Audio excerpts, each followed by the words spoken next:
हज 2021 के लिए आज़मीन हज से ऑनलाइन दरखास्तों की वसूली के अमल का आज से आगाज हो गया। रियासती वज़ीर दाखिला महमूद अली ने आज नामपल्ली में वाक़े दफ्तर हज कमेटी में हज कमेटी की वेबसाइट का इफ्तिताह किया। उन्होंने बताया कि आज़मीन 300 रुपये की नाकाबिल वापसी फीस के साथ अपनी दरखास्तें ऑनलाइन जमा करवा सकते हैं। शख्सी तौर पर कोई भी दरखास्त कबूल नहीं की जाएगी। उन्होंने बताया कि इस साल से हर कवर में सिर्फ 3 आज़मीन के नाम दर्ज कर सकते हैं।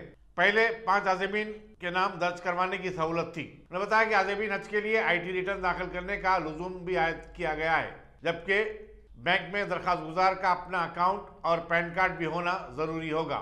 खुरानंदाजी आइंदा साल जनवरी में अमल में आएगी। हज कमेटी के ज़राए ने बताया कि हज कमेटी के जरिए हज करने पर फी आज़िम 3,70,000 था 5,25,000 रुपये का खर्च आ सकता है। इस मौके पर नामपल्ली के मजलिस असम्बली जाफर हुसैन मेराज, सदर नशीन हज कमेटी मसीउल्लाह खान और सेक्रेटरी बी शफीउल्लाह वगैरह भी मौजूद थे।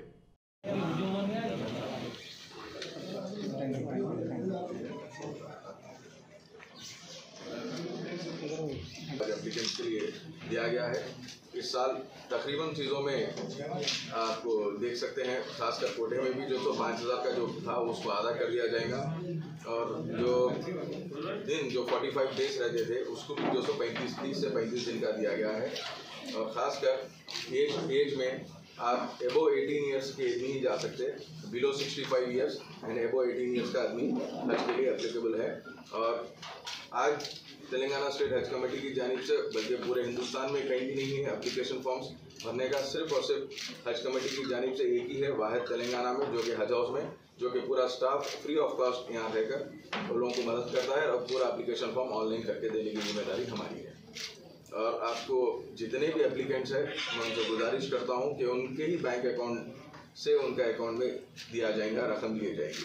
भले ही कि उनके रिश्तेदार, इवन अगर उनके फर्जन भी है या बेटे हैं, कोई फैमिली मेम्बर्स भी है, तो उनका एप्लीकेशन फॉर्म नहीं लिया जाएगा। तो मैं आप लोगों से गुजारिश करता हूँ, ये दिसंबर 10 तारीख तक अभी टाइम है, आप लोग अपने अपने बैंक अकाउंट खुलाइए, उसके अंदर आप आकर अप्लाई करिए। कहते थे कवर में, ये साल सिर्फ 3 आदमी का कवर दिया गया है। IT रिटर्न्स का भी एक इस मरतबा कुछ IT रिटर्न्स का अभी हमारे तक कोई कंक्लूजन अभी नहीं हुए। इतना दिया गया है, पैन नंबर उनका ज़रूरी है।